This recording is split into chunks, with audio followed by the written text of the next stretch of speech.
Bonjour à tous, zoom optique ou zoom numérique? Il y a beaucoup de confusion sur zoom optique et zoom numérique.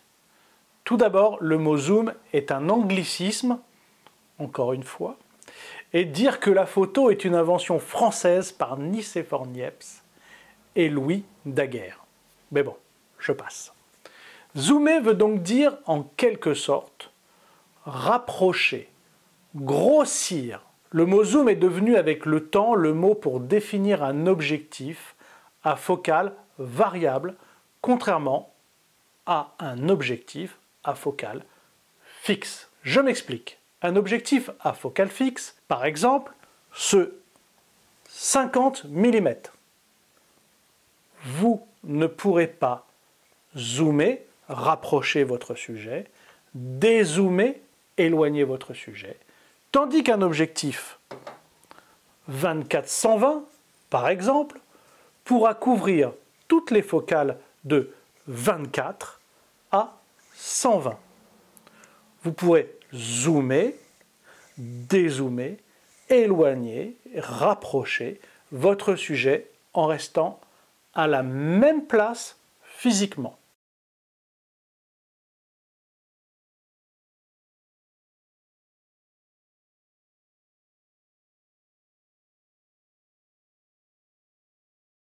Ces objectifs sont des zooms optiques.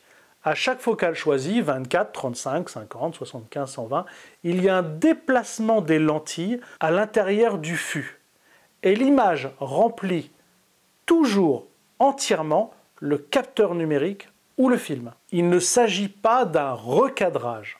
Si l'on recadre dans une image, quand on croppe, encore un anglicisme, avec un logiciel après la prise de vue ou à la prise de vue par une fonction de recadrage, comme vous pouvez en trouver une, par exemple, sur le Leica Q3, on effectue alors en fait un zoom numérique.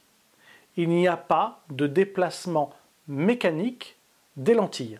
Donc, la première erreur est de penser qu'il y a déformation de l'image quand on recadre. L'angle de champ étant le même entre une optique de 50 mm et un recadrage à 50 mm, on n'aura pas de déformation. Il y aura déformation de l'image si l'on reste en 28 mm et que l'on se rapproche de son sujet. Si l'on reste à une distance raisonnable et que l'on recadre, il n'y aura aucune déformation de l'image. Alors où il m'arrive de parler de légères déformations sur des images de zoom numérique sur des grands angles, car souvent ces optiques sont corrigées informatiquement et du coup on obtient des petites différences, mais c'est minime et c'est parce que je suis parfois un petit peu tatillon. Mais je me soigne. Pour ceux qui me découvrent, je m'appelle Yann Mathias, je suis photographe, maître artisan et formateur photo jusqu'au niveau BTS. J'accompagne les amateurs, les professionnels et les personnes en reconversion professionnelle.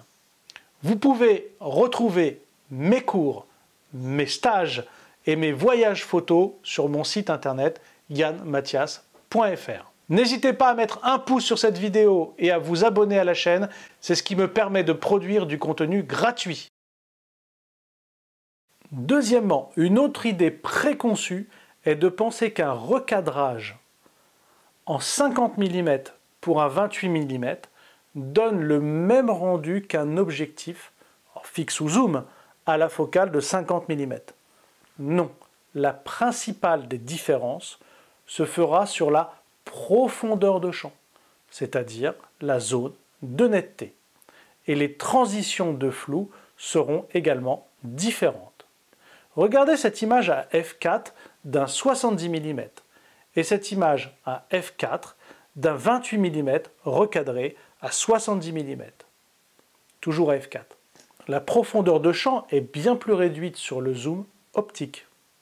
Je conseille donc aux portraitistes de privilégier des zooms optiques aux zooms numériques Troisièmement, une autre erreur assez répandue est de penser qu'avec un zoom numérique, un recadrage, on garde le même nombre de pixels avant l'utilisation du zoom numérique et après. C'est faux.